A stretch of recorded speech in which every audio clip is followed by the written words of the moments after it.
માટે જુદા જુદા શેમ્પૂ, હેર ઓઇલ તો બધા વાપરતા જ હોય છે, પણ ઓલવેઝ હેરફોલથી લડવા માટે હેરના રૂટ્સ ઉપર કામ કરવું પડે અને એની માટે ઘણી બધી જુદી જુદી થેરાપીઝ અવેલેબલ છે. એવી એક બહુ ફેમસ થેરાપી છે લો લાઇટ થેરાપી અથવા તો એલઈડી લાઇટ થેરાપી. હવે આ જો તમે ઘરે કરવા માંગો છો તો હું તમને ઇન્ટ્રોડ્યુસ કરીશ આજે એક કોમ્બોથી જેનું નામ છે પ્રોટચ એલઈડી કોમ્બ અને પ્રોટચ ગ્રોથ ડ્રોપ્સ. આ ઇન્ડિયાનું ફર્સ્ટ ક્લિનિકલી પ્રૂવન એલઈડી કોમ્બ છે, જેના ડાટાસ છે કે 98% લોકોને હેર ગ્રોથ દેખાયો છે અને 67% લોકોને હેરફોલમાં ઘટાડો થયો છે. આની અંદર 3 સેટિંગ્સ આવેલા છે: બ્લુ લાઇટ, રેડ લાઇટ અને વાઇબ્રેશન. જે બ્લુ લાઇટ છે એન્ટી ઇન્ફ્લામેટરી તરીકે કામ કરે છે, એટલે સ્કાલ્પમાં કોઈ પણ જાતનું ઇન્ફેક્શન, ડેન્ડ્રફ કે બ્રેકેજ હોય તો એમાં ઘટાડો થાય છે. રેડ લાઇટ છે સેલના ટર્નઓવરમાં કામ કરે છે, એટલે તમારા હેરનો નવો ગ્રોથ દેખાશે.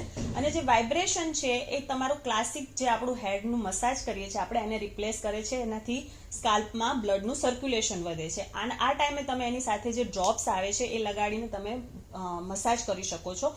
આની અંદર આવેલું છે રેડેન્સિલ, પ્રોકાપિલ અને એનાગન, જે અગેન તમારા હેરના ગ્રોથમાં વધારો કરશે. તમારા ડેઇલી જે હેર કેર રૂટીન છે એની અંદર તમે આનું ઇન્ક્લુઝન કરશો તો લોંગ ટર્મમાં તમને જરૂરથી ફાયદો દેખાશે. બધી ડિટેલ્સ તમને નીચે ડિસ્ક્રિપ્શનમાં મળી જશે, જરૂરથી ચેક કરી લેજો.